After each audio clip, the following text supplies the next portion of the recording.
రోజుల్లో ల్యాప్టాప్ ప్రతి ఒక్కరి జీవితంలో భాగమైపోయింది. దీంతో చాలా మంది ప్రజలు ఇంటి నుంచే పనిచేస్తున్నారు.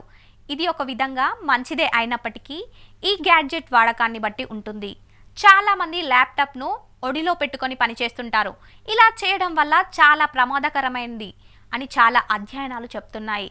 అలాగే గర్భిణీ స్త్రీలు ల్యాప్టాప్లతో సన్నిహితంగా పనిచేయడం వల్ల పుట్టబోయే బిడ్డపై కూడా ప్రభావం చూపుతుందని నిపుణులు సూచిస్తున్నారు. అదే విధంగా పురుషులు ల్యాప్టాప్ను ఒడిలో పెట్టుకొని పనిచేస్తే స్మెర్మాల పెరుగుదల తగ్గుతుంది. ఇది సంతానోత్పత్తిని తగ్గిస్తుంది. కాబట్టి టేబుల్ పైన లేకపోతే ల్యాప్టాప్ షీల్డ్ని ఉపయోగించడం మంచిది. మీ ఒడిలో ల్యాప్టాప్తో పనిచేయడం వల్ల చర్మ క్యాన్సర్ ప్రమాదాన్ని పెంచుతుంది. ల్యాప్టాప్ను ప్రైవేట్ పార్ట్లకు దగ్గరగా ఉంచడం వల్ల అక్కడ కూడా క్యాన్సర్ వచ్చే అవకాశం ఉంది. అందువల్ల అనేక జాగ్రత్తలు తీసుకోవాలి. మీ ఒడిలో ల్యాప్టాప్తో పనిచేయడం మంచిది కాదు. దీని కారణంగా మెడ మరియు వెనుక భాగాలు వంగి ఉంటాయి మరియు అవి ఆ ప్రాంతాల్లో నొప్పిని కూడా కలిగిస్తాయి. ఇలాంటి నిరంతర పని దీర్ఘకాల నొప్పిని కలిగిస్తుంది.